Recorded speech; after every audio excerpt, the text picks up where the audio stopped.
Before today's video, don't forget to subscribe so you don't miss out on the latest videos. If you want to see a case or topic covered by Paranormally Listed, then go to criminallylisted.com and fill out the questionnaire under the Suggest a Case tab. Number 3. Beaver County, Oklahoma. William Wallace Bathlet was not an educated man. He didn't have that luxury. He was born in 1871, and from an early age he had an axe in his hands, always working. Clearing land was but part of my education, he once wrote. But Will Bathlet was a hard worker, and in northern Illinois in the 1890s there was a lot of hard work to be had. America was growing, farms were expanding, and there were acres upon acres of forests to fell. For $16 a month, Will Bathlet chopped from dusk to dawn 6 days a week for 3 years. But it seemed there was always more land to cover. When he got up every morning and sit on the porch honing his axe blade, Will looked out at the tree line and wondered if he ever see a life that wasn't about logging. As this realization set in, so did Will's restlessness. Soon he was spending most of that $16 at a card table or at the bar in town. Much of my money I'd saved went towards having a good time, he wrote. By Will's own admission, he was getting loud in his talk and vicious in his habits, until step by step he found he was, quote, drifting downward, unquote. It was then that Will met a man who was staying in the same boarding house as him. He was a gentleman, Will wrote, not a farmhand or a logger, but the two became friendly in spite of their differences. One night, Will invited the man out for a round of poker, but the man politely declined. The man did not gamble, and he did not drink. He explained that he was once on the same downward spiral Will was on, and that's when his dying mother began begging him to turn his life around before she passed away. She pleaded with her son to swear off the jug and the jackpot to set upon a more righteous path. She prayed for his soul's salvation, she said, and God told her he would help. Hearing this plea, the gentleman made a promise to his mother. He had seen the light, as it were, and he put his jaded ways behind him. Will Bathlet was struck by the man's story. He thought of his own mother, and how she had also begged him to find a better path, how she had also prayed for his salvation. In that moment, Will threw his deck of cards in the trash and embarked on what he considered to be the more righteous path, but not for himself, then for his dying mother back home in Cleveland, Ohio. Within days, Will got a new job offer on a larger farm for better wages. More than that, however, the farm's kind owner took Will under his wing and over the next 3 years taught him how to harvest crops and work the land instead of just clear-cutting it. Then, in 1900, when the federal government opened the Oklahoma Territory and started selling farmland, Will used his $800 in savings to purchase 160 acres in Beaver County, Oklahoma. Great Scott, Will wrote in 1913, from farmhand to landowner. Unfortunately, Will's mother did not live to see his success. She didn't get to watch him and his wife, Alethea, raise their children, Irma and Donald, on their land near Forgum, Oklahoma. Then again, maybe she did. In 1952, Will Bathlet, now a widower, looked back on his life and times as a farmer and cattle rancher in Oklahoma. He was so struck by one memory that he put pen to paper and sent the letter to Fate magazine, and they published it. In the story, Will recalled that in the summer of 1905, he and his friend Jim were relaxing on the porch of his field shack one night when a light appeared out over the plains. Who do you suppose is tramping across the country with a lantern at this time of night? Will asked his friend. But to his surprise, Jim didn't bother looking at the mysterious light too closely. Just a ghost light, he said casually. No one knows what they are, but since they don't do any damage, we pay them no mind. The light appeared and reappeared to Will all summer, about the size of a child's balloon and giving off a yellowish glow. Wherever he went, the light seemed to follow him. Will considered that, given there were no swamps around, it could not be swamp gas. He He also considered that since there were such things as fireflies and electric eels, maybe there was some kind of flying, glow-in-the-dark bird. Then one night, Will was driving his horse-drawn wagon across the plains at night, and the light appeared to him again. It dropped down right in front of him, startling his horses. Will had to pull like mad on the reins to keep the cart from going over. We could see right through its body, Will wrote, explaining that it hovered about 18 inches off the ground. Hoping to perhaps bag this luminous bird, Will fired a shotgun at it, causing it to vanish in a blink. The next morning, he went back to the spot in the road where he had seen the ball of light, but found no feathers or fur or footprints. It was then that Will baffledly considered the unscientific alternative. Sometimes I wonder if these ghost lights are spirits, he wrote. And maybe this one was just checking in on him, as only a mother would do. Number 2. Hessdalen, Norway. Hessdalen is tucked away in Norway, near the Swedish border. It's a pretty remote border town, nestled in a valley around rising mountains. It's very beautiful and very remote. In fact, the town only has 150 people living in it year-round. It's a tight-knit community, so in November 1981, when a lot of them started saying they were seeing strange lights in the sky, pretty much everyone believed them. After all, lights in the sky kind of go with the territory up there. The aurora borealis is gorgeous when it makes its few appearances. But the townsfolk weren't talking about the familiar aurora lights. These were different lights. They were free-floating and bright yellow. They were, depending on which direction you viewed them, egg-shaped or cigar-shaped. They nestled on the sides of the mountains and hovered over the roofs of chalets. When they moved, they seemed to do so in a methodical way, as if following directions. Then they would stop in place and change direction on a dime, sometimes rocketing off into the atmosphere within a few short seconds. Those lights in 1981 appeared during the winter months, November through February, and they became kind of a local secret for a year. But when they reappeared in the winter of 1982, somebody put a call out to a group called UFO Norway. The caller asked if they wanted to come look at their lights. The group very much did. Upon their arrival, the organizers brought all the town's 150 residents to a hall and asked them who had seen the lights. 35 people confidently raised their hands. Nearly a quarter of the town came forward with stories of sightings as researchers filled their notebooks with eyewitness statements. Soon, the Norwegian Air Force got wind of the Hessdalen phenomenon and sent a couple of officers to gather their own notes.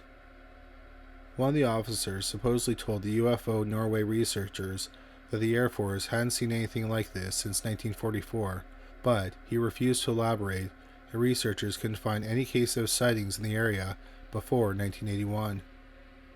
UFO Norway, however, did get in touch with some university scientists who were all for delving down to the bottom of this mystery. If anything, there was a wild natural phenomenon going on, and they wanted to study it. Soon, trucks rumbled into the town full of scientific equipment, which was set up on 3 mountain peaks surrounding the valley. A triangle of observation, Project Triangle, they called it. They set up their devices, atlas radar, seismographs, magnetometers, spectrum analyzers, Geiger counters, and infrared cameras, the works. And then they waited for the lights to appear. It was January, in the heart of winter, so they didn't have to wait long. The lights made their reappearance in early 1984. The scientists gathered scores of data and were even able to take pictures of the lights. Then the theories began. Natural phenomena, some said, so-called Earth lights produced when atmospheric conditions were just right. Others thought it was just the sun reflecting off ice crystals in the air. Some scientists believed the lights were the result of electronic pollution, with electromagnetic and radio frequencies causing something akin to an EM smog. Near the end of the experiment, a team of scientists aimed lasers at the lights, which had now started blinking at random intervals.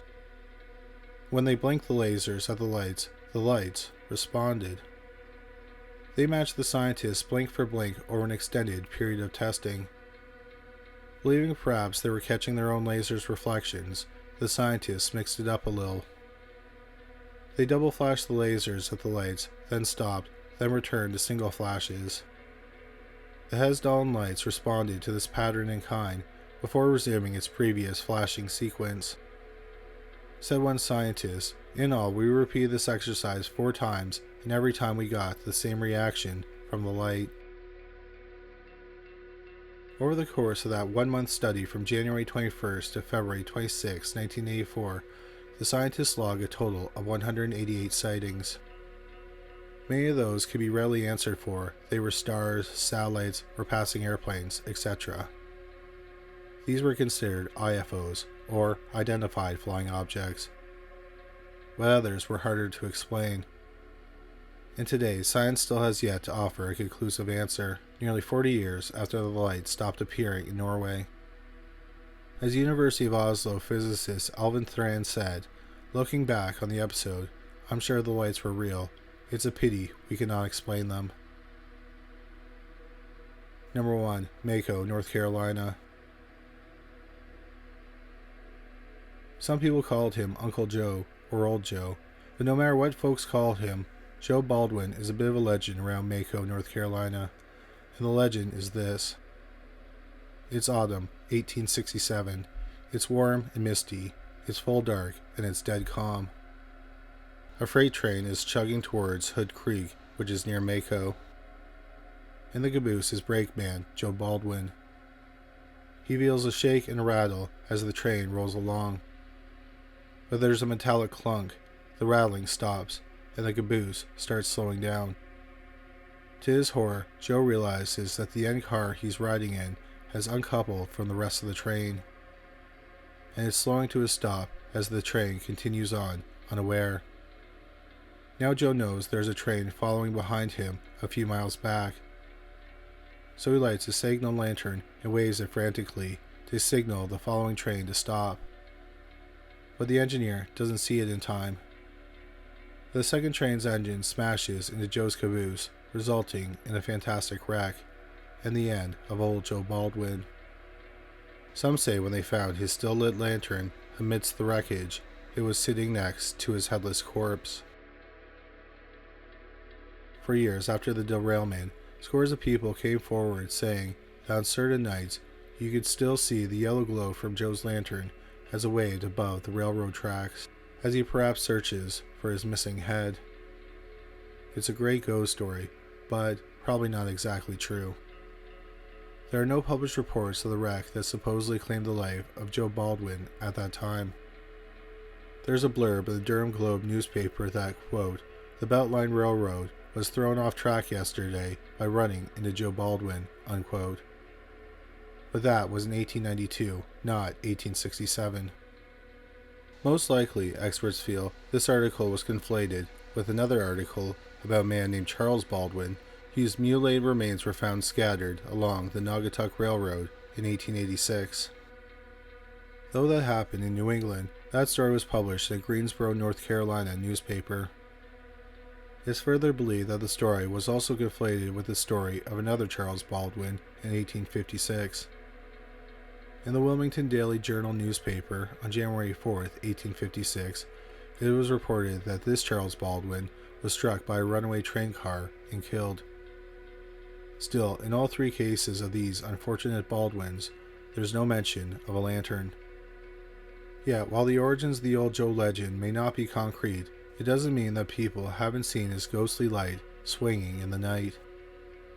In 1889, former President Grover Cleveland stepped off his train near Maco to stretch his legs. He spotted a signalman carrying 2 lanterns instead of 1. When he asked why, he was told of the Joe Baldwin legend. "Round these parts, we use 2 lanterns so folks don't think it's old Joe," he was told. In 1934, a magazine writer named Charles Allen went to investigate the lantern sightings himself. To his surprise, he saw it too, writing, "The eerie-looking thing sways a little and begins creeping up the tracks. Then it begins dashing toward you, but it never reaches you." Photographer Jimmy Occam even managed to snap a few pictures of the phantom light. But it was a photo spread in a 1957 issue of Life magazine that really turned the local legend into American lore. Popular country and western songs by Graham Parsons and Grant Turner soon followed, which garnered the interest of psychics, ghost hunters, and the paranormally curious, who would gather yearly at Halloween hoping to catch a glimpse of a Headless Joe and his lantern's eerie glow. In the early 70s, the rails along Hood Creek became a favorite hangout of teenagers hoping to give themselves a night fright. But the party didn't last long. In 1977, the Seaboard Coast Line Railroad ripped up the tracks over Hood Creek, and Joe Baldwin's light and his legend were snuffed out, never to be seen again. Local historian John Hardin told the News and the Observer newspaper at the time that it was sad. Old Joe has become an institution, and he was just looking for his head, and perfectly willing to have an audience, perhaps hoping they would see the light. Thank you so much for watching this video. We hope you found it interesting. If you did find it interesting, please make sure you subscribe. We'll have a new video about the paranormal every week. If you just discovered this channel, please make sure you check out our other channel, Criminally Listed. We have over 325 videos featuring bizarre but true crime stories. You can find it at youtube.com/criminallylisted. We also have a podcast about cold cases that were eventually solved called Criminally Listed Presents Into the Killing. You can find it on Stitcher, Spotify, Amazon Music, and anywhere you find great podcasts. But that's all for today. Thanks again for watching.